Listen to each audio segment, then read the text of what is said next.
십삼화 줄거리. 태남을 동해랑에서 마음껏 뛰어놀게 하고 전시가를 잊게 하고 싶은 태임의 오랜 꿈은 양자로 들인 이성희의 셋째 분열이가 정월 초하룻날 제주가 되었을 때야 현실을 직면하며 자각하게 된다. 분열이는 동해랑의 당주가 되고 태임은 혼인과 동시에 동해랑을 떠나야 했던 것이다. 지금까지 연이 끊어졌던 외가를 찾은 태임은 외숙모에게 태남 생부가 아이를 찾는다는 소식을 듣는다. 태임은 태남을 한 번만 보게 해달라고 졸라 마침내 대면한다. 직접 본 태남은 간혹 같지 않았지만 태임의 애착은 변함이 없다. 외숙모는 태임을 머리빵 아씨가 몸을 푼 폐가로 데려가 당시 상황을 설명해 주지만 태임의 마음을 돌이키기 어렵자 막연히 불길한 예감을 느낀다. 종상과 한 살 차이인 박승재는 가난하고 뛰어난 인재라는 점, 제주나 외양에 있어 종상과 맞수였고 공통점이 많았지만 실상 다른 점이 많았다. 수석 졸업생에게 부여된 일본 유학을 종상이 포기했기 때문에 차석인 박승재에게로 돌아가게 되자 오히려 승재는 굴욕감을 느낀다. 종상은 닥터스톤 부부가 제안한 미국 유학도 거절한 채 귀향을 준비한다.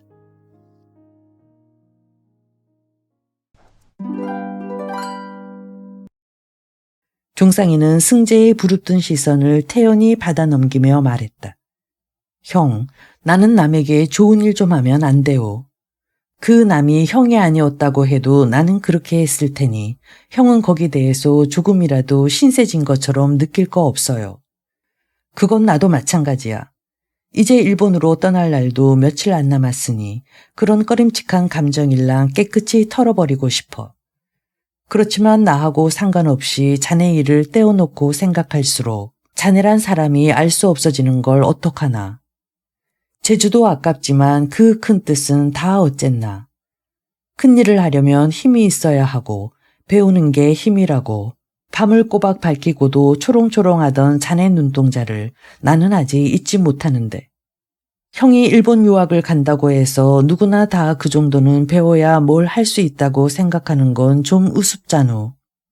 형의 일본 유학은 조선 사람 몇백만 명 중에 하나에나 차례가 올까 말까한 드문 기회잖아. 나도 우리 고장에선 처음 난 서울 유학생이라오.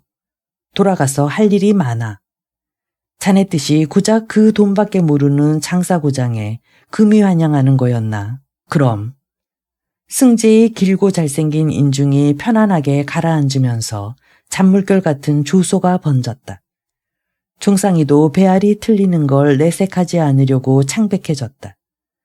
돈밖에 모르는 고장에서 태어나서 자랐어도 이렇게 적수공곤이니 돈밖에 모르는 사람들에 대해 뭘 안다고 하겠수. 그렇지만 돈밖에 모르는 사람이 욕을 먹는 건 돈을 쓸 때 쓸 줄 몰라서인 듯 싶은데 지식도 마찬가지 아닐까. 제 욕심만 채우고 그것에 목말라 하는 사람에게 나눠줄 줄 모르면 인색한 부자와 뭐가 다르겠수. 나는 지금도 내 고향에 돌아가 할 일이 많고 또 그럴 힘도 충분하다고 생각하는데 형이 말하는 힘은 도대체 뭐요? 그거나 좀 압시다. 그걸 몰라서 묻냐. 힘이란 권력이야. 지위야. 세상을 지배할 힘이 없이 어떻게 세상을 뜯어고칠 수가 있겠나. 그렇담 천하를 도모할 꿈을 안고 과거 보러 가는 선비의 심정으로 형은 유학길을 떠나겠네. 아직 거기에도 못 미쳤지. 몇 년 한도를 정해놓고 서책을 걸머쥐고 세속을 떠나는 심정이라고나 할까. 나는 형에게 그렇게 집요한 권력의 의지가 있을 줄은 미처 몰랐어. 종상이는 정말 놀란 듯이 승재를 다시 보았다. 그럼 자네는 농공상에 종사하는 무리들도 이 세상을 달라지게 할 수 있다고 믿나? 그들이 달라지지 않고는 세상이 달라질 수 없다는 게 형이나 내가 심취하고 신봉했던 개화사상 아니오. 종상이는 뭔가 헷갈리는 얼굴로 어눌하게 물었다. 갑신년의 정변은 비록 실패하여 그 주역들이 죽임을 당하고 더러는 아직도 망명길에 있다지만 그들이 펼쳐 보인 새로운 세상의 꿈. 그 중에도 문벌을 폐지하고 인민은 평등한 권리를 가진다는 이상은 아직도 새로웠고 찬란했다. 쇠약한 왕조가 구차한 연명을 위해 조속으로 생각을 바꾸고 상전을 바꾸는 동안도 그걸 불시로한 개화사상은 열병처럼 젊은이들 가슴을 옮아다니며 뜨겁게 해왔다. 만일 종상이와 승재에게도 그 공통의 불씨가 없었다면 독립신문을 돌려가며 읽으면서 주고받은 공감과 비분관계가 그렇게 뜨겁지는 못했을 것이다. 같은 이상, 같은 분노를 확인하는 감동에 너무 도취했었기 때문일까. 그들은 서로의 차이점을 미처 알아보지 못했다. 종상이는 오늘따라 유난히 돋보이는 승재의 수려한 이마에 서린 광채를 눈부신 듯 딱한 듯 바라보다가 슬그머니 눈을 내려 깔았다. 아니, 난 한 번도 그런 생각을 해본 적 없네. 아무나 세상을 달라지게 할 수 있다는 위험한 생각이 바로 동학의 무리 같은 오합지중들로 하여금 세상을 시끄럽게 하는 난리나 일으키게 하지 않았는가. 이럴 때일수록 권세가 올바르고 튼튼해야 함은 물론이고 아무나 함부로 권세를 넘보지 말아야 하네. 그렇다면 형의 개화사상의 정체는 뭐요? 자네 눈엔 내가 아직도 낡은 사상과 풍습에서 못 벗어난 걸로 보이나 본데 실은 자네보다는 내가 크게 깨어났다고 자부하고 있네. 천하를 도모할 수 있는 건 어디까지나 선비여야 하지만 농공상도 자신의 사람됨이나 노력 여하에 따라서는 사가 될 수도 있다는 생각이 바로 나의 개화사상이라네. 사로 태어나는 게 아니라 사로 길러주고 만들어질 수 있다는 생각은 얼마나 혁신적인가. 그뿐인 줄 아나. 나는 자네가 그 농공상과 사 사이의 벽을 허물고 신분을 스스로 상승시킬 수 있는 아주 그럴듯한 견본이 될 걸로 기대했었지. 아직도 농공상은 이 세상을 털끝 하나도 달라지게 할 수 없다는 내 생각에 하자가 있으면 기탄 없이 말해보게나. 주모가 찌개 뚝배기와 부침개질한 걸 갖다 놓았다. 그 집의 명물인 암치찌개는 국물이 뽀얗고 배틀하고 고소한 냄새가 났다. 밀가루 부침개질 속에도 암치 껍질이 들어있었다. 목로집 주제에 음식 한번 양반스럽네 그려. 승재가 군인 맛을 다시며 칭찬을 했다. 종상이도 굳은 표정을 애써 누그러뜨리며 화제를 바꾸려고 했다. 승재의 말에 논박할 여지가 없어서가 아니라 사람과 사람 사이에 다양한 착각의 미로에 빠져든 듯 심사가 어지러웠기 때문이다. 단골집이라 주모는 내 얼굴만 보고도 내가 빈털터리인지 아닌지를 안다오. 몇 년 동안을 자네하고 나하고 그렇게 절친하게 지냈는데도 나는 여기가 처음이야. 자넨 그게 이상하지 않은가? 그러고 보니 좀 이상하네. 하긴 학교 생활 후엔 피차 생활이 너무 달랐으니까. 그래도 이상하고 또 좀 섭섭하기도 하다. 난. 교실 안에서 공부에 지지 않으려고 암투한 것처럼 교실 밖에서의 그들의 사귐도 주로 지적 관심사에 대한 탐색 아니면 지적 허영심의 충족에만 급급했고 정이 부족했었다는 반성으로 문득 종상이도 쓸쓸해졌다. 종상이는 스스로의 쓸쓸한 심정이 못마땅한지 짐진명랑하게 웃으며 화제를 바꾸었다. 뭐니 해도 나한텐 형만한 친구가 없는 거 형도 알지. 형은 날 어떻게 생각하는지 몰라도 나는 형을 친형이나 다름없이 믿고 의지하고 있다오. 그러고 나서 정색을 하고 이번엔 고향으로 돌아가는 즉시 장가를 들게 됐다는 이야기와 고향이라곤 하지만 사고 묻힌 이긴 객지와 다를 바 없어 혼례를 치르러 처가에 갈 때 후행으로 따라가 줄 만한 먼 친척도 없다는 한탄과 혼자 몸일 때는 몰랐는데 막상 혼인을 하려니 고족한 신세가 한미한 가세보다 더욱 처가보기 민망할 듯하니 형이 후행 겸 벗들을 대표해서 참석해 준다면 혼인도 빛날 뿐 아니라 한결 체면이 설 거라는 부탁을 했다. 종상이의 부탁은 하도 공손하고 진국스러워 여지껏 공연히 엇나가고 꼬였던 승재의 마음을 쉽사리 풀어놓았다. 옛기 이 사람아, 그러면 그렇다고 진작 그럴 일이지. 여지껏 중언부언한 게 되레 무안하지 않은가. 아무튼 축하하네. 이런 기쁜 일이 어디 있겠나. 아무리 개명된 눈으로 봐도 자네의 만호는 좀 너무했거든. 내가 워낙 조혼의 패습에 절은 사람이라 자네가 부러울 때도 있었지만 때때로 자네가 혹시 말 못할 때를 못 쓰는 병신이 아닐까 싶은 객적은 생각인들 안 한 줄 아나. 승재는 너털웃음을 웃었다. 중상이의 경사보다도 그가 일본 유학을 거절한 정작 이유를 이제야 알아낸 것 같아 더욱 기쁘고 개운한 모양이었다. 그럼 승낙해주는 거지, 형. 승낙하다마다. 자네의 혼인인데 후행 아니라 함지내비인들 마다하겠나. 함지내비 얘기가 나왔으니 말인데 내 형편이 어찌나 가긍턴지 하마터면 나패도 없이 장가갈 뻔했지 뭐요. 저런, 그렇게까지 자네 주의가 적막했던가. 눈치조차 못 챘으니 면목이 없네. 승재는 한껏 너그러워져서 사과까지 했다. 형이 눈치챌 턱이 없잖아. 그래도 궁하면 통한다고 닥터스톤한테 작별 인사하면서 혼인한다는 얘기를 했더니 욕이나게 쓰라고 돈을 좀 줍디다. 그걸로 이렇게 청단 홍단 두 감을 끊고도 남아 술까지 먹으니 좀 좋우. 술값 떼먹으려고 아주 상품으로 끊진 못했어도 내 형편에 비단이 어디우. 실상 없는 사람들 채단이야 옥양목에다 청홍에 물감 들인 게 제격 아니오. 중상이는 홍보에 싼 것을 들어보이면서 유쾌하게 웃었다. 닥터스톤이 정말 고맙구나. 안 입고 올 적도 많았지만 나한테는 그래도 귀인이었는데 내가 받은 것만큼 보답을 못한 것 같아. 미국 유학 보내주겠다는 거 마다하고부턴 여간 섭섭해하는 눈치가 아니었거든. 그럼 그게 정말이었구나.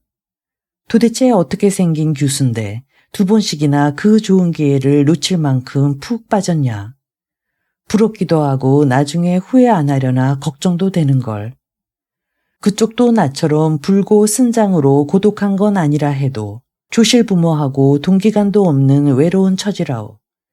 게다가 시집은 두었다 가더라도 우선 쪽이라도 쪼보고 싶은 게 소원일 만큼 관연하니 금상첨화가 아니라 설상가상격 아니겠소. 20살이 넘도록 댕기꼬랑이 느리고 다니기가 오중 민망했으면 그런 소리가 다 나왔겠소. 중상이는 벌써부터 아내 자랑이나 하는 어리석은 사람 노릇을 안 하려고만 신경을 쓴 나머지 지나치게 신부를 깎아내리고 있는 것도 모르고 있었다. 승재는 가세가 공공하고 인척과 연줄이 적막하여 홍기를 놓친 노총각 노처녀가 겨우 야합이나 면하려고 올리는 쓸쓸하고 구차한 혼례를 떠올리며 측은해 마지 않았다. 이건 내 생각이네만. 이윽고 승재가 망설이며 입을 뗐다. 지금이라도 그 비단을 물을 수만 있다면 물러서 비단 말고 값싼 무명이나 반주로 여러 감을 장만하는 게 어떻겠나.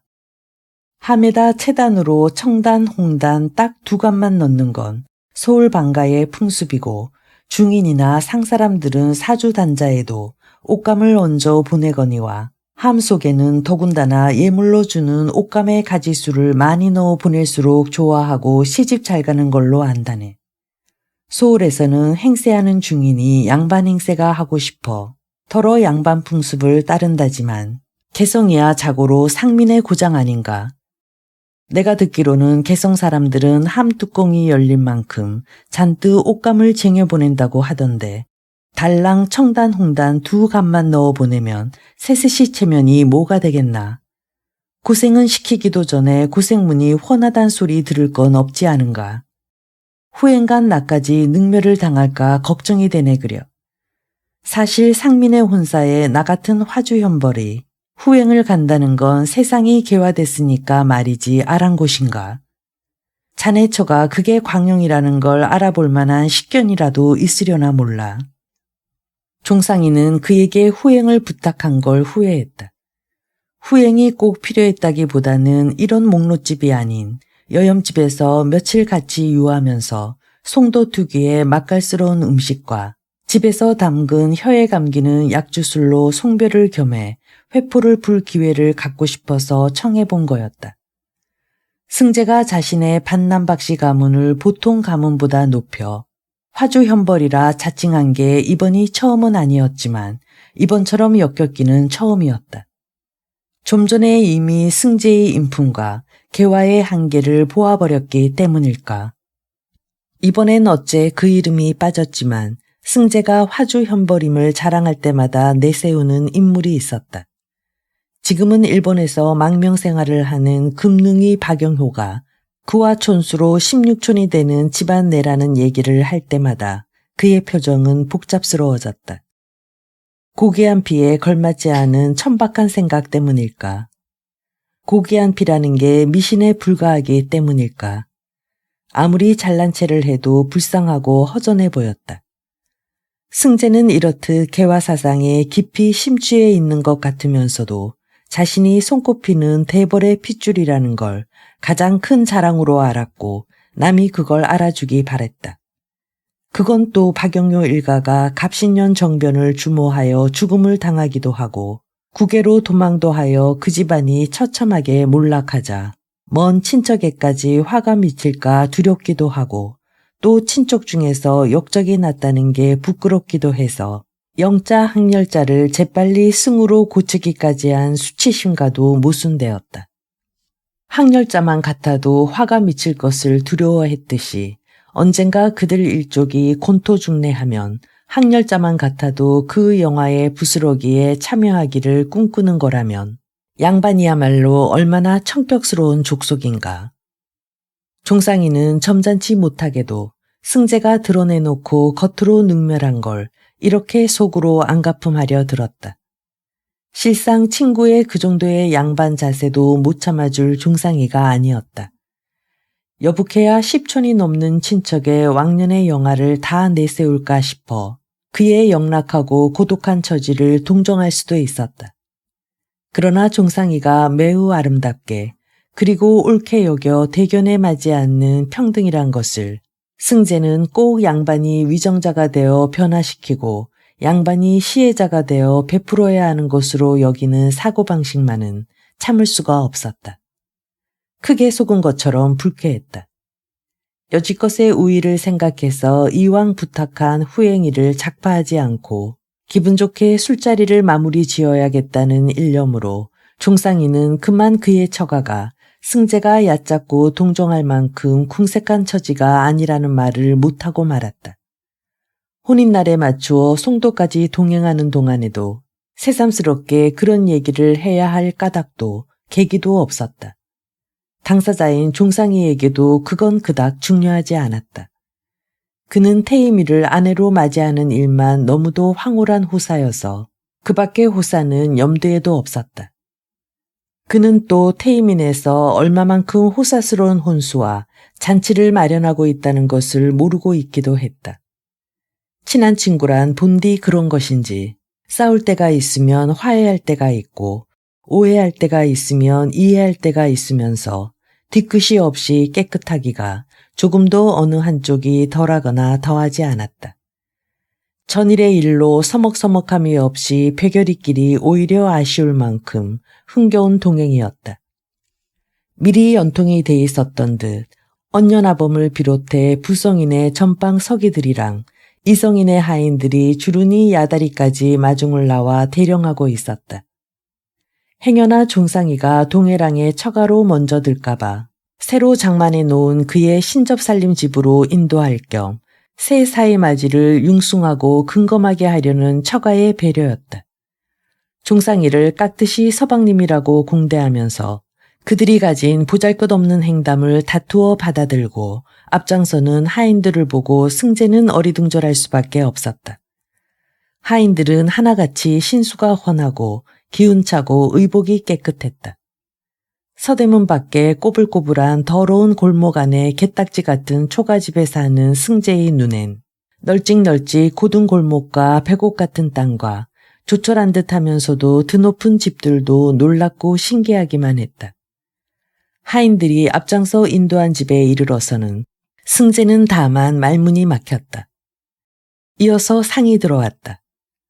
서울서 온 상객을 위해 정성껏 마련한 개성 음식의 진수는 우선 눈에 즐거웠다. 예쁘고 향기롭고 앙증스러운 꽃밭이었다. 수저를 들자 혀에서 녹으면서 마냥 식욕을 자극했다. 임금님의 수라상인들 이보다 더 존경하고 사치스러우랴 싶었다. 승재는 영락없이 도깨비에게 홀린 기분이었다. 더구나 좋은 안주에 곁들여 부어주는 대로 마신 미주는 곧 그의 궁금증조차 마비시켰다. 동양의 사랑 미닫이로 아침 햇살이 꽂힐 때서야 승재는 깨어났다. 그는 얼굴을 찡그리며 손을 내저 빛을 가리면서 돌아 누웠다. 아내가 천정에 전등불을 켤 때마다 그가 하던 버릇이었다. 승재의 아내는 삭바느질 감이 밀릴 때면 초저녁에만 잠시 눈을 붙이고는 자정이면 벌써 일어나 전등불을 켜고 화로와 인두판을 끌어당겼다. 그때마다 승재는 짜증을 부렸고 아내는 천정에서 내리쬐는 전등 불빛을 면구스러워했다. 그러나 한번 맛을 들인 대낮 같은 전등 불빛을 예전 등잔불로 돌이킬 순 없었다. 아내가 명구스러운 건 승재가 돌아 누워 다시 잠들 동안 뿐이고 그녀는 바느질 품팔이를 수월하게 해주는 그 신기한 문명의 불에 줄창 감지덕지하고 있었다. 돌아 누우면서 승재는 퀴퀴한 가난의 냄새 대신 새로 도배장판한 특유의 은은한 풀냄새와 콩댐 냄새를 맡았다. 승재는 그 낯선 냄새에 눈을 번쩍 떴다. 쨍 소리가 날 것처럼 팽팽히 당긴 뽀얀 창호지 위로 상투머리 그림자가 선명하게 떠올랐다. 승재가 밭은 기침으로 인기척을 내자 그림자는 조급한 발자국 소리를 남기고 사라졌다. 안에서 기침을 했나 살피러 온 하인 같았다. 승재는 아직도 영문을 몰라 조금 민몸을 일으켰다. 그의 눈이 연두에 다운깃을 혼란한 비단 이불에서 횃대로 옮겨가면서 비로소 그 전날 밤의 미식과 미주가 꿈이 아니었다는 현실감이 돌아왔다. 횃대엔 그의 두루마기 단정히 접혀 걸려 있었다. 누군가가 그걸 그렇게 접어걸면서 온통 깊고 배접해서 간신히 엉거워 놓은 안감도 보았을 게 아닌가. 그의 단 하나의 나들이 오신 명주 두루막은 너무 자주 빨아 만진 거여서 겉감도 조금만 만지면 바스라져 없어지고 아내의 얌전한 솜씨와 지극한 정성만이 남아 청승맞게 반들될 것처럼 다 삭은 거였다. 승재는 그의 초라한 의복을 새하얀 벽에 찍힌 옷점처럼 창피해하면서 자신이 여기 온 것을 종상이의 악랄하고 용의주도한 계략에 걸려든 것처럼 느꼈다. 그는 종상이의 한양에서의 공궁을 오늘날을 위한 간교한 위빈이라고 믿었기 때문에 단지 친구의 자존심을 상하게 하기 위해 그토록 오래 그토록 빈틈없이 가면을 쓰고 산 종상이가 가증스러워 치가 떨렸다. 종상이는 아직도 자고 있었다. 종상이가 자고 있다는 게 승재에겐 구원이 되었다. 승재는 그 자리에서 잔망스럽게 따지고 노하지 않을 만큼의 여유를 확보할 수가 있었다.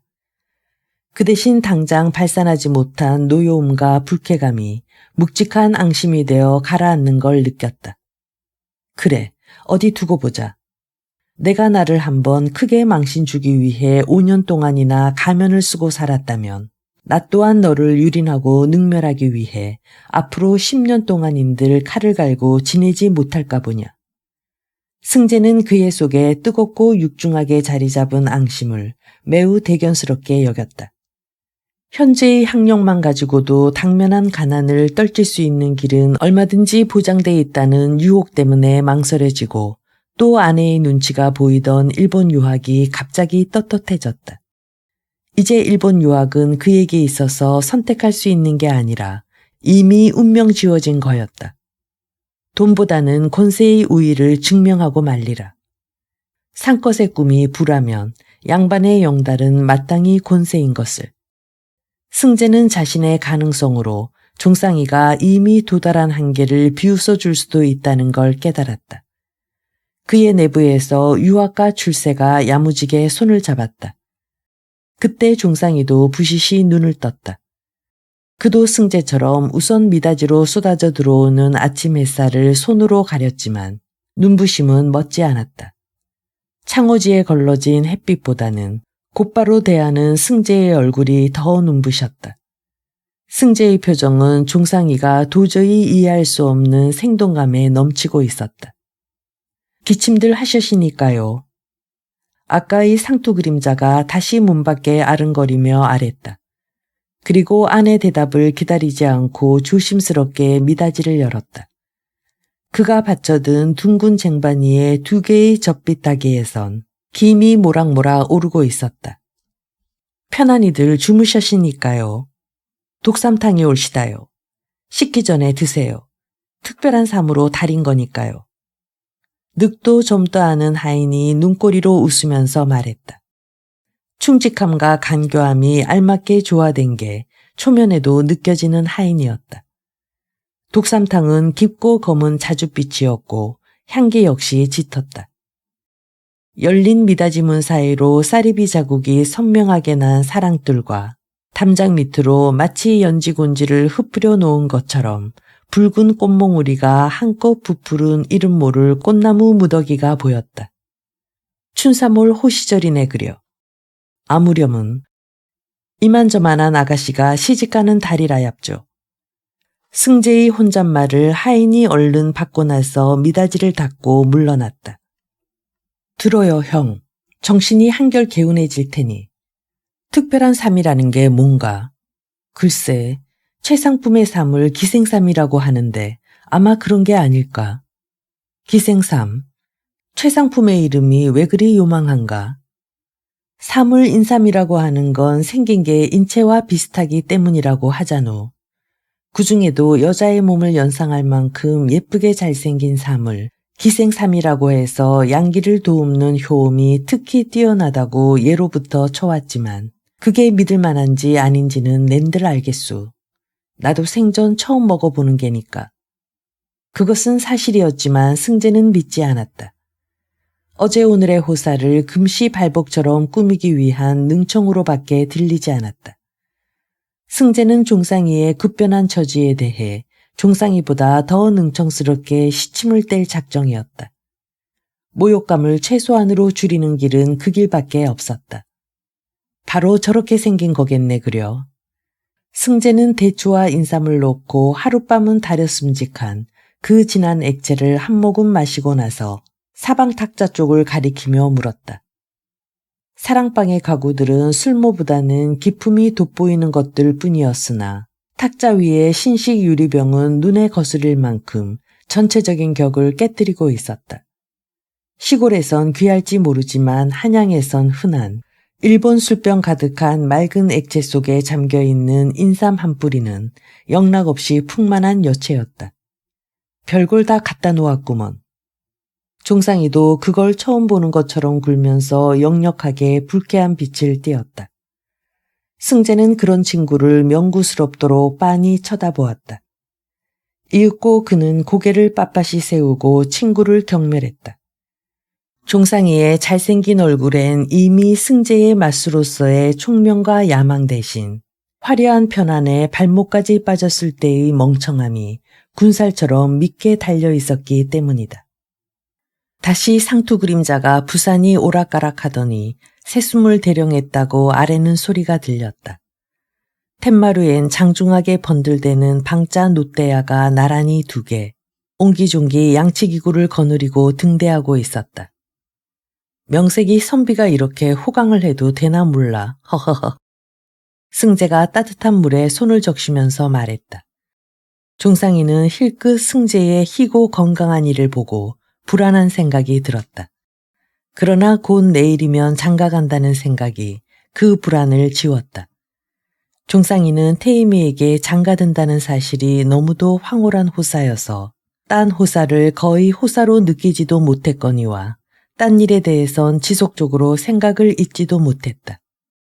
화창한 봄날이었다. 담장 밑에 꽃몽우리들은 빨리 터지고 싶어 바람도 없는데 웅성웅성 작은 소요를 일으키고 있었고 안채에선 지글지글 기름 타는 냄새가 고습게 풍겨왔다. 내일은 장가간다. 처음 보았을 때는 하늘의 별이더니 마침내 내 색시가 된다. 연모해 온 지 10여 년 만이었다. 그 시절의 혼인 풍습도 지방마다 조금씩 달랐지만 신부의 쪽두리 낭자만은 지금의 면사포만큼이나 보편적이었다. 그러나 송도만은 좀 특이해서 쪽두리 대신 큰머리라고 해서 사각형의 큰 화환을 썼다. 큰머리는 긴 비녀를 꽂고 이를 바탕으로 사각형의 큰 태를 만들고 그 안에다 비단실로 오색 찬란하게 자잘한 꽃과 잎을 만들어 빈틈없이 꽂도록 돼 있었다. 솜씨에 따라서는 꽃바구니처럼 보이기도 했고 꽃구름처럼 보이기도 했고 요염해 보이기도 했고 은은해 보이기도 했다. 그 어느 것이나 쪽두리보다 화려장중한 게 특색이었고 큰 머리를 꾸미는데 특별한 솜씨가 있어 그걸 업으로 삼는 직업을 머리어멈이라고 해서 크게 번성했다. 이름난 머리어멈은 미리미리 예약을 해야만 그 솜씨를 빌 수가 있었다. 갓종골 댁도 그런 소문난 머리어멈이어서 전시댁에 들고 나는 혼사마다 그녀의 손이 안 간 색시가 없는 오랜 단골이었다. 송도 바닥에는 갓종골 댁의 솜씨를 따를 만한 머리어멈이 아직은 없다는 게 자타가 다 알아주는 그녀의 솜씨인지라 태임의 성적과 큰 머리도 을의 그녀 차지였다. 갓종골 댁의 큰 머리는 새 것 말고 몇 번 쓰던 걸 빌려 쓰는데도 딴 머리어멈이 새로 만든 것보다 더 비싼 값을 불렀다. 그만큼 뛰어난 콧대 높은 솜씨건만 태임이의 큰 머리를 맞고 나선 좀처럼 신명이 나지 않았다. 부르는 게 값으로 큰 돈을 받아낼 요량을 해도 신명이 안 나긴 마찬가지였다. 큰 머리란 아무리 화려해도 새색시의 얼굴을 돋보이게 하는 것 이상이 되지는 못했다. 또 그렇게 되어서도 안 되었다. 시집갈 나이란 꽃도 부끄러워할 어여쁜 나이여서 큰 머리를 장식한 꽃송이들이 아무리 오색 찬란해 봤대자 만든 꽃이었다. 신부의 팽팽하게 살아있는 아름다움을 넘볼 순 없었다. 간혹 신부가 소문난 박색일 때도 있었다. 그럴 때는 큰 머리의 꽃판을 수수한 색깔로 죽여서 신부의 용모가 치이지 않도록 하는 것 또한 갓정골 댁의 남다른 은밀하고 섬세한 마음씀이었고 장인다움이었다. 갓정골 댁이 태임이의 큰 머리를 맞고 나서 신명이 안 나기는 비단에 손수 물을 들일 때부터였다. 비단엔 워낙 물이 곱게 들었다. 더구나 일본서 들여온 값비싼 물감은 선명한 제 빛깔을 냈다. 그렇건만도 갓정골 댁은 실수에 실수를 거듭하면서 물감을 들이고 또 들였다. 남 보기엔 곱게 든 것처럼 보이는 것도 그녀 마음엔 흡족하지 않았다. 빨강 물감을 들일 때는 빨강의 진수를 보려 했고 노란 물감을 들일 때는 노랑의 진짜 배기들, 파랑 물감을 들일 때는 파랑의 속고갱이를 보려 했기 때문이다. 갓정골 댁은 태임이를 어려서부터 보아서 알고 있었다. 어여쁨도 그녀가 성적을 해준 어떤 색시보다 뛰어났지만 나이 또한 어떤 색시보다 많았다. 머리어멈 노릇이 20회가 넘건만 23살이나 먹은 새색시는 처음이었다. 23살의 농염이 되려 그녀의 상상력을 주눅들게 하고 있었다. 노숙한 장인이면 흔히 그렇듯이 그녀도 자기가 성적을 해줘야 할 색시를 한 번만 보면 어떤 큰 머리가 어울릴지 단박 그 모습을 머릿속에 그릴 수가 있었다. 15살을 전후한 색시들은 밉건 곱건 그 미숙함이 특징이었다. 채 무르익지 않은 걸 무르익은 것처럼 보이는 게 머리어멈이 할 일이었다. 그러니 더 보탤 것도 뺄 것도 없는 절정기의 미색엔 속수무책일 수밖에 없었다. 마침내 갓정골 댁이 오랜 각고 끝에 신명이 난 것은 색시를 돋보이게 하고자 함이 아니라 색시의 아름다움과 한판 겨루고자 함이었다. 그녀는 그녀가 만든 큰 머리가 태임이의 미모와 겨루어 이겨야 한다고 별렀다. 태임이보다 몇 배 아름다운 큰 머리를 만들리라. 그녀는 빨강색 중에서도 가장 요요한 빨강색을 뽑아내려고 애썼고 노란색 중에서도 가장 요요한 노란색을 뽑아내려고 비싸고 귀한 물감을 몇 차례씩 허비했다. 그녀는 그녀가 여지껏 만든 어떤 큰머리보다도 판이 크고 공이 많이 들고 비할 데 없이 화려장중한 큰머리를 만들었다. 각골댁 보기에 태이미의 요요함이 어떠하든지 억눌러 줘야 할 것으로 보였다고 해도 그것 또한 그녀의 장인다움이었다. 추호도 심술을 부리거나 시샘을 할 계제도 아니었거니와 그럴 까닭도 없었다. 그녀는 머리 어멈에 지나지 않았다. 그러나 머리 어멈의 계책은 들어맞지 않았다. 특별히 크게 만든 꽃판도 태이미의 혼출한 키를 압도하지 못했고 빛깔 뿐 아니라 홍까지 짜넣어 만든 듯 생생하고 난만하게 어우러진 100가지 꽃도 태이미의 요요한 아름다움과는 겨눌만하지 못했다. 더욱 갓종골댁을 낭패스럽게 한 것은 태이미가 큰 머리 외엔 한사코 머리 어멈의 성적을 거부한 것이었다. 태이미는 그녀의 고운 살결을 백설기처럼 다만 희고 고르게 한꺼풀 입히는 재래식 성적을 거부하고 신식 화장품을 써 손수 살짝 화장을 했다. 머리 어멈은 그 위에다 가까스로 연지곤지를 찍어줄 수 있을 뿐이었다. 그러니 제 아무리 능란한 머리 어멈인들 무슨 수로 새색시의 요요함을 눈가림할 수 있었겠는가. 양쪽 집 하인들과 품을 주고 임시로 부리는 드난꾼까지 수도 없는 사람을 거느리고 연일 잔치 준비에 눈코 뜰 새 없이 바쁘던 부성이댁 이성이댁도 마지막으로 전한상까지 봐놓고 나서 한숨 돌린 김에 색시 구경을 하러 안방으로 들어왔다. 아침 저녁 얼굴을 대하던 식구건 한 이불 속에 끼고 자던 딸자식이건 일단 성적을 끝내고 큰머리를 하고 활옷을 입고 나면 구경거리였다. 동네 사람도 색시 구경 가자고 했고 혼인잔치에 이웃을 가볍게 청하려도 색시 구경 오라고 했다. 그만큼 늘 보던 얼굴에서 낯설어져 있게 마련이었다. 부성이 때 이성이 댁도 넋을 잃고 태이미를 구경했다. 어리 빠져 머리 어멈한테 수고했단 말도 잊어버렸지만 머리 어멈은 그게 조금 더 섭섭하거나 이상하지 않았다. 갓종골댁은 가장 많이 공을 들이고도 가장 아무것도 안 한 것 같은 이상한 낭패감 때문에 저기 주눅이 들어 있었다. 신랑이 떠났단 정갈이 왔다. 그날도 따숩고 화창한 날이었다. 후원에선 자목련을 비롯한 온갖 꽃들이 다투어 피어나고 있었다. 좋은 때였다. 태이미와 종상이의 신접 살림집은 서해랑이었다. 태이미가 낳아 자란 동해랑의 친정집과는 큰 길 하나를 사이에 두고 나란히 있는 골목이었다. 엎어지면 코 닿을 거리였다. 그러나 소문난 혼인답게 고루 갖춘 격식과 준수한 신랑을 널리 자랑하고 구원사 참 장하게 치렀다는 칭찬을 듣고 싶은 이성이 부성이는 신랑 행차가 곧장 길을 건너지 않고 남대문까지 내려갔다가 동해랑으로 돌아오도록 꾸몄다. 이성이하고 부성이 두 삼촌이 태이미를 위해 이렇게 자잘한 데까지 신경을 쓰는 것은 그들 자신이 낯이 나고 칭송받고 싶다는 속셈도 있었지만 양쪽이 다 조실부모한 고족한 처지를 한껏 호사스럽고 흥청거리는 잔치로 위롭고자 하는 자애의 발로이기도 했다. 새신랑다운 화사한 빛깔의 비단 바지 조고리 위에 사모간대하고 흑화를 신어 예장을 갖춘 신랑은 몹시 긴장해서 관연한 티가 거의 나타나지 않았다. 문 밖에는 초롱을 든 하인이 흰 말의 고삐를 잡고 대령하고 있었고 붉은 보자기에 기러기를 싸서 아는 안부가 그 뒤를 따르고 있었다.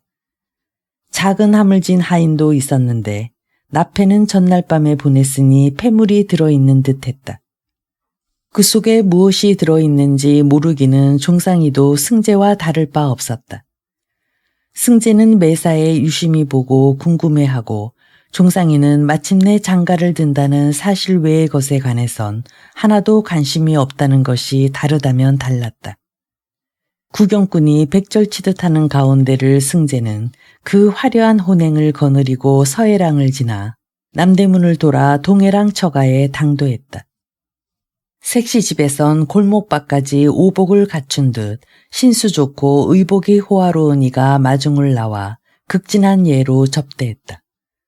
혼행은 우선 색시집에서 대문 밖에 마련한 임시 대기처에서 잠시 쉬었다. 식혜와 약과와 떡이 나왔다. 음식과 기명이 조촐하면서도 볼품이 뛰어났다. 승재는 색시집에 사는 모습과 법도의 의리의리함에 별로 놀라지 않았다. 배반감도 느끼지 않았다. 한 번 속지 두 번씩 속지 않을 각오를 단단히 하고 있었다. 조실부모하고 동기간도 없는 노처녀 노총각이 야합이나 면하려고 올리는 쓸쓸하고 구차한 혼인이겠거니 얕잡도록 만든 종상이에 대한 앙심은 이미 뱃속 깊이 챙긴 후였다. 이윽고 접대자가 신랑을 집 안으로 인도했다. 이때 홀기를 부르는 이의 낭낭하고 장중한 목소리가 엄숙한 분위기를 더했다. 초래청을 멀리 가까이서 애워싸고 수군대고 킬킬대던 아녀자들도 물을 끼얹은 듯 조용해졌다. 신랑은 기러기 아비로부터 기러기를 받아 목을 왼쪽으로 해서 받들고 초래청에 이르러 북향하고 무릎을 꿇고 앉아 차려놓은 전환상 위에 기러기를 놓고 2번 절했다. 그동안 모든 손님은 숨을 죽이고 신랑의 일거수일투족에 시선을 모았고 호를 부르는 이의 정중한 목소리만 들렸다. 포안, 치안어지, 신랑 흥, 신랑 재배, 신랑 소태. 이로써 전환례는 끝나고 초례는 그 다음이었다. 기러기는 태임의 몸종이 제 치마로 받아서 안고 방으로 들어갔다. 그리고 나서 부채로 얼굴을 가린 신부가 머리 어멈에 부축을 받으면서 방에서 나와 초래청에서 신랑과 마주섰다. 신랑은 서쪽을 향해 신부는 동쪽을 향해 섰다. 머리 어멈은 그렇게 새색시를 부축하고 인도하는 동안이 가장 보람을 느끼고 자랑스러운 법인데 오늘은 좀 달랐다. 손님들의 숨죽인 탄성을 들으면서도 도무지 뽐낼 마음이 나지 않았다. 꺼림칙한 미완감이 머리 어멈을 우울하게 했다. 그러나 아무도 머리 어멈의 우울 따위를 눈치채거나 눈여겨보지 않았다. 홀기를 부르는 대로 신랑 신부는 꿇어앉아 손 씻고 수건으로 닦고 나서 같이 일어섰다. 그때 신부는 눈을 똑바로 뜨고 신랑을 바라다 보았다. 태임이의 아름다움이 그때처럼 빛난 적은 없었다. 여북해야 신랑도 웃음을 한 방 머금고 시선을 비꼈다. 부축하던 머리 어멈이나 이성이댁 부성이댁도 새색시는 눈을 내리까는 거라고 가르쳐주지 못했다. 가장 많이 꾸미고 갖고 왔음에도 불구하고 태임이의 태도에는 조금도 꾸밈이 없었다. 태임이의 얼굴 중 제일 빼어난 부분인 매끄럽고 동구스름한 이마에 찍힌 한 점 곤지조차 찍은 게 아니라 도단한 요요한 점처럼 보였고 머리 어멈이 정성과 수공을 다한 화관도 절세의 미녀의 머리 위에 저절로 들이운 상소로운 꽃구름처럼 보였다. 신부의 제배에 답하여 일배하는 종상이는 가슴과 다리가 함께 떨렸다. 신부가 나타날 때까지 벌린 입을 못 담은 승재는 입속에 침이 말랐다. 신랑이 후들대며 절을 하는 동안 승재는 마치 굶주린 천한 짐승처럼 헐떡이며 입술을 핥았다. 그의 입술은 부스럼 딱지처럼 뜨겁게 갈라져 있었다. 교배례가 끝나고 손등에다 청실홍실을 들이운 머리 어멈이 잔의 술을 따라 신랑 신부 사이를 3번 교환했다. 다시 서로 절하고 혼례는 끝났다. 덩달아 잔뜩 긴장했던 손님들이 제각기 한마디씩 덕담을 했다. 날씨는 화창하고 따숩고 바람 한 점 없었다. 부녀자들의 얇은 비단 옷자락만이 엉덩이 짓에 부드럽게 휘날리듯 말듯했다. 좋은 날씨를 풍파 없이 활락한 금술로 비유하고 바라는 것처럼 흔하고 듣기 좋은 덕담도 없었다. 이제부터 좋은 음식과 향기로운 술과 입심 좋은 덕담이 넘칠 차례였다. 홀로 승재만이 고약한 생각에 시달리고 있었다. 입신양명에 대한 사랑이 남녀간의 사랑보다 훨씬 못할지 모른다는 여지껏 한 번도 그렇게 생각해 본 적이 없는 새로운 의구심이 그것이었다. 그건 도저히 위로받을 수 없는 열등감이었다.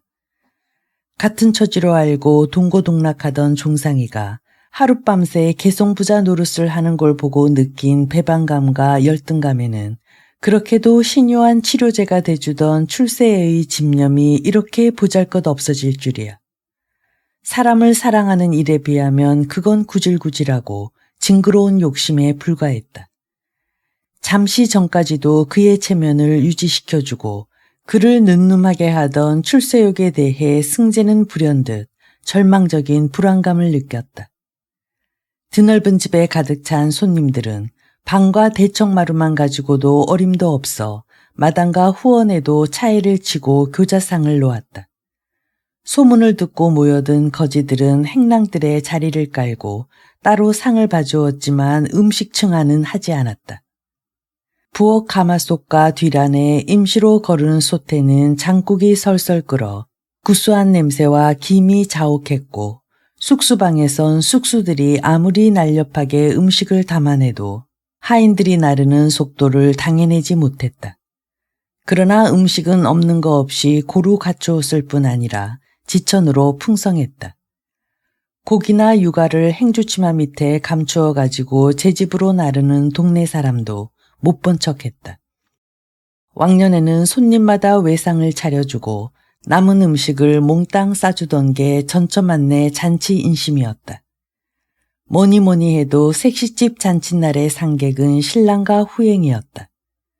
사랑에 미리 봐놓은 신랑상은 약과와 다식과 호도잣 등 각종 진귀한 과일과 떡편 등을 자가 넘게 괴서 구경꾼들 눈엔 저편에 앉은 신랑의 얼굴이 안 보일 지경이었다. 신랑 얼굴 구경 좀 하게 엉덩이 밑에 방석이라도 개주려무나. 아무려면 새신랑을 맨바닥에 앉혔으려고 벌써 두둑한 수방석으로 갰다. 그런데 왜 상투끝도 안 보이냐? 신랑이 난쟁인가 보다. 옛기놈, 개화경도 안 끼고 개화 신랑의 상투끝을 어드럽게 보는. 젊은 패거리들이 사랑마루 끝에서 이렇게 농짓거리를 하는 소리가 들렸다. 승재는 그런 소리를 흘려 들으면서도 마음이 편해지지 않았다. 울긋불긋 색을 맞추어 높이 갠 신랑의 큰 상은 그 지나친 호사스러움 때문에 썩 마음에 들지는 않았다. 그러나 후행 온 상객을 대접하기 위해 각별히 정성을 들여 꾸민 듯한 외상은 그 기명의 미려함에 있어서나 음식 솜씨의 얌전함에 있어서나 웃고명의 정교함에 있어서나 신랑집에서 대접받은 것보다 더욱 격이 높은 것이었다. 저 옆에 네들 솜씨일까? 승재는 어디서 비롯된 건지 모를 망연하고 우울한 심정으로 떡이니 식혜니 하는 것들을 모판에 받쳐들고 부산하게 왔다 갔다 하는 드난꾼 여자들을 내다보며 생각했다. 왔다 갔다 하면서 손님상에서 모자라는 음식을 더 갖다 놓기도 하고 새로운 상을 차리기도 하는 여자들은 다 치마를 오른쪽으로 여미고 있었다. 당연했다. 드난꾼들이니까. 그러나 승재는 아까 초래청에서 모든 절차를 지시하던 귀티나는 부인도 스란 치마를 질질 끌고 대청마루에 높이 선 어여쁜 새댁들도 다 오른쪽으로 치마를 여미고 있는 것을 보았다. 한양에선 기생이나 무당색주가 행랑어멈 등 바닥 상것들이나 오른쪽 치마를 입었다. 송도에 와보기 전서부터 송도에선 부인네들이 다 오른 치마를 입고 있다는 것쯤 들어서 알고 있었다. 그리고 과연 벼슬을 멀리한 상사람들의 고장답다고 생각했었다. 우중 예절 없이 상스럽게 살까? 이렇게 업신여기기에 충분했다. 그러나 위엄을 제대로 갖춘 귀부인도 범절이 몸에 밴 여염집 안악도 많았고 하인들까지도 염렵하고 정결했다. 그들이 일제히 오른 치마를 입고 있다는 게 승재를 헷갈리게 했다. 아까 본 황홀한 미색과 도도한 기품을 겸비한 오늘의 신부도 오른 치마를 입고 있겠지. 별것도 아닌 추측이 인두질처럼 승재의 가슴을 뜨겁게 했다. 잔치가 파하고 신랑 신부가 호젓하게 맛볼 즐거움을 생각하면 더욱 가슴이 타는 듯했다. 거기 비하면 그가 여지껏 체험한 또 앞으로 체험할 기쁨이나 슬픔은 모래알처럼 무의미하고 삭막한 게 되고 말았다. 타는 듯한 고통이 점점 더했다. 여자들이 치마를 외로 입던 바로 입던 통으로 입던 그게 무슨 상관이란 말인가. 타는 듯한 괴로움을 건드리지 않으려고 괜히 해본 쓰잘데없는 생각에 불과했다. 흥겨운 잔치는 파하고 날이 어두워 손님들도 집 안내만 남고 거의 돌아갔다. 신방을 차려야 할 시간이었다. 태임이는 신방에 들기 전에 실로 어처구니 없는 부탁을 했다. 신방을 엿보지 말아달라는 거였다. 초래청에서 신랑을 똑바로 쳐다볼 때처럼 당돌하고 천진무구하게 그런 소리를 했다. 세세씨가 감히 할 수 없는 소리여서 모두 망측하게 여겼으나 안 그렇게 할 엄두는 아무도 못 냈다. 태임이는 천성적으로 천진무구할 때 가장 위험이 있었다. 신방을 엿보지 못하게 했다고 해서 신방 속에서 남다른 일이 일어난 건 아니었다. 태임이는 수줍어하며 신랑에게 기꺼이 순종했다. 신랑은 신부를 꾸민 것들을 하나하나 제거해 갈수록 아름다움을 더해가는 신부에게 경탄하고 몰입했다. 그로부터 3일 동안 종상이의 사람 사는 재미는 오로지 태임이 뿐이었다. 태임이의 사람 사는 재미 또한 종상이 뿐이었다. 왜 진작 못 만났나 한하지 않았다. 만나기 전 시간은 없는 거나 마찬가지였다. 검은 머리 팥불이 되도록 활약하자는 언약도 하지 않았다. 육체의 언어만이 가장 진실해 보이는 동안이었다. 그동안의 승재는 총총히 한양으로 떠났고 종상이는 좀 더 유하기를 청했으나 입에 발린 인사치레에 지나지 않았다. 마음이 건성이었기 때문에 친구의 한결 거칠어진 표정과 타는 듯한 눈빛에 대해서도 달라졌다는 것조차 눈치채지 못했다. 3일 잔치가 끝나고 신랑 신부는 마침내 서해랑의 신접살림집에 정식으로 들게 되었다. 짭짤한 묵은 살림처럼 장독대를 비롯해 마루 밑에 장작, 뒤주에 쌀, 관과 벽장에 우곡 잡고 꿀 조청단지까지 없는 거 없이 갖추었고 신부의 세간바리도 먼저 떠났건만 패백을 받을 시부모가 안 계시다는 게 문득 허전하게 느껴졌다. 생급스럽게 그게 허전해지자 승재 앞에선 마치 어려서부터 살아온 제집같이 굴던 서해랑 집의 규모가 부담스러워지기 시작했다. 주는 대로 넙죽 그 호화스러운 집에 주인 노릇을 한다는 건 남보기에도 염치 없이 보이려니와 본인도 편안할 턱이 없었다. 종상이가 원한 건 결코 그런 게 아니었다. 종상이는 뒤늦게 태임에게 딸린 엄청난 덤에 불안감을 느꼈다. 그렇다고 서해랑 집으로 안 간달 수도 없었다. 지금 현재 그건 객적은 허세로 끝나게 돼 있었다. 허세 부리지 않고 정당한 실속과 결핍을 고루 취하고 싶었다. 안일에 깊이 빠지기 전에 그럴 수 있는 방법을 태임이와 의논하리라. 태임이의 총명이 그의 불안을 다소 덜어주었다. 태임이가 시집으로 떠날 때 비록 울며 불며 배웅한 친정 부모도 애틋하게 매달리는 동기간도 없었지만 많은 동네 사람들이 나와서 친척들보다 더 애석해했다. 동네 사람들의 얼굴엔 슬픔보다 더 짙은 애수가 어렸다. 사람들은 곧 분열이가 양저로 들어와 대를 잇게 돼 있다는 걸 알건만도 태임이의 출가로 한 융성하던 가게의 절손을 보는 것 같은 적막감을 느끼고 있었다. 가게와 혈통은 분열이에 의해 이어질지 모르나 사람들이 경원하면서도 기리던 돈의 도리와 사람의 도리를 몸소 일치시키고자 했던 전초만의 상호는 아무나 이을 수 있는 게 아니었다. 그렇다고 태임이가 그걸 이을 수 있다고 여겼던 것도 아니다. 태임이의 외모가 전처만을 많이 닮아 사람들로 하여금 고인 생각을 나게 했느냐 하면 또한 아니었다. 태이미는 외탁을 해서 할아버지는 전혀 닮지 않았음에도 불구하고 사람들은 태이미를 가장 전처만의 핏줄답다고 여기고 싶어 했다. 생전의 유난한 편애 때문인지 또는 그가 남기고 간 고가에 대한 태이미의 소문난 집착 때문인지 사람들은 태이미를 전처만이라는 고목의 그루터기에 난 진기한 화초처럼 여기고 있었다.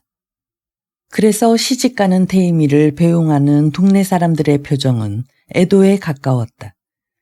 그들은 어쩌면 자신도 의식 못하는 가운데 개성상인의 전성기가 저물어 가는 걸 애석해 하고 있는지도 몰랐다.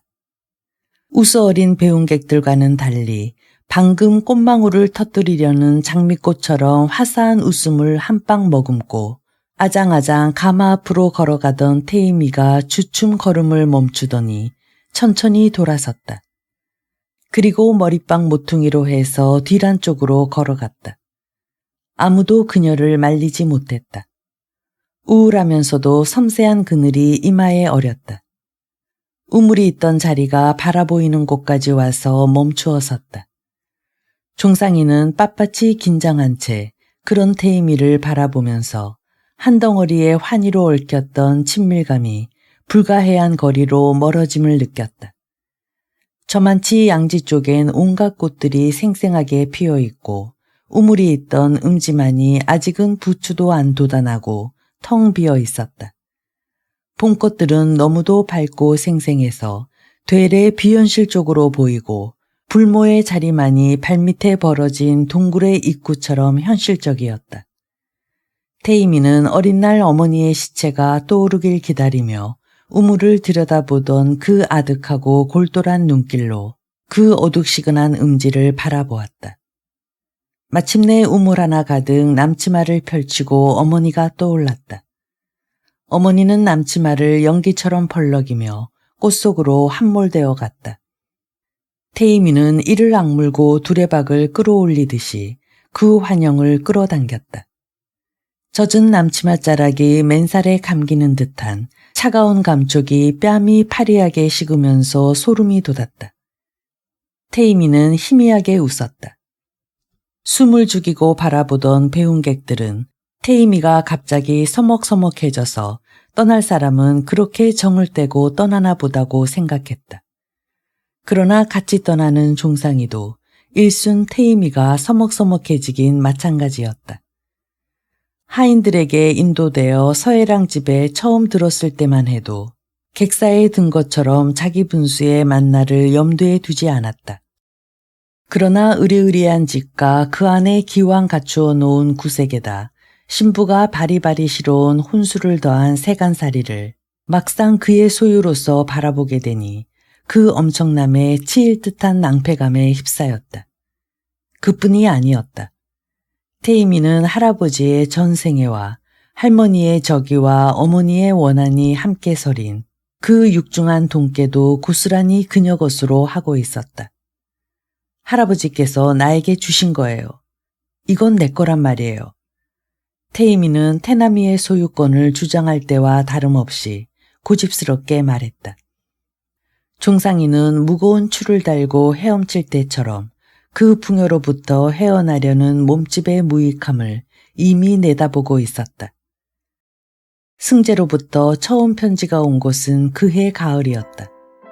승재의 필적만 보고도 종상이의 안일은 민감하게 긴장했다.